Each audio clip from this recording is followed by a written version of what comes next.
My name is Emily Wadden, and I am the Program Manager of the SafeWorks Access Program.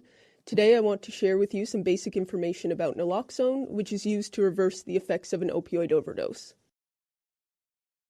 Signs and symptoms of an opioid overdose include unconsciousness, the person is not moving, skin is cold and clammy, very small pupils, there may be a deep snoring or gurgling sound in the throat, breathing is slow or stopped, and those with lighter skin may have blue or purple fingernails and lips, while those with darker skin will have gray-colored fingernails and lips.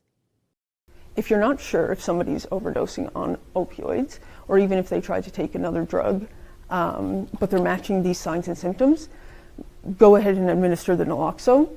Naloxone is only good for opioid overdoses. In case of another medical emergency, it's not going to help the person, but it won't hurt. If you're trying to get somebody's attention, trying to wake them up, give them a little tap, say their name, give them a little shake. If the person doesn't respond, we suggest taking your knuckles, rubbing it hard against the top of their lip, down their sternum, or pinch their collarbone. If somebody can respond to this, try to keep them awake, but they're not overdosing, and you do not need to administer naloxone. If there is no response to the painful stimuli, you can go ahead and start the naloxone administration process. When administering naloxone, you want to ensure that everything in this vial is in the bottom half, because it's going to be cracked right here, and we don't want to waste half the dose if it's trapped up here. So give it a little shake, flick, and just make sure everything's in the bottom half. At this point, you're safe to crack the vial. Now your naloxone is good to go.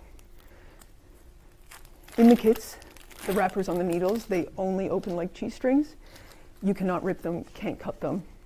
To get the naloxone into the needle, insert the needle, and I like to haul up with my thumb. You can do it in any different way that feels comfortable. One vial is one dose, and try to get up what you can, but don't worry about a couple drops. Once you've got the naloxone into the needle, flick it upside down, push out any air that may be left here.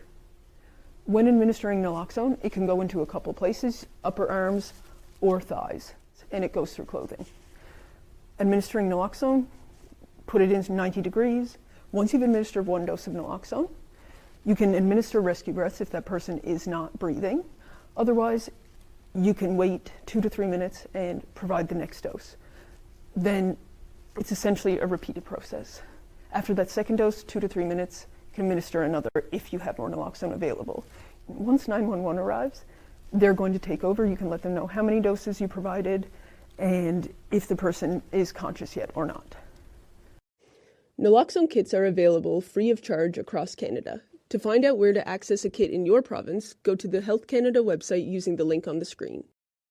In Newfoundland and Labrador, you can call 811 or the SWAP program to find a location nearest you or have a kit mailed to you directly free of charge.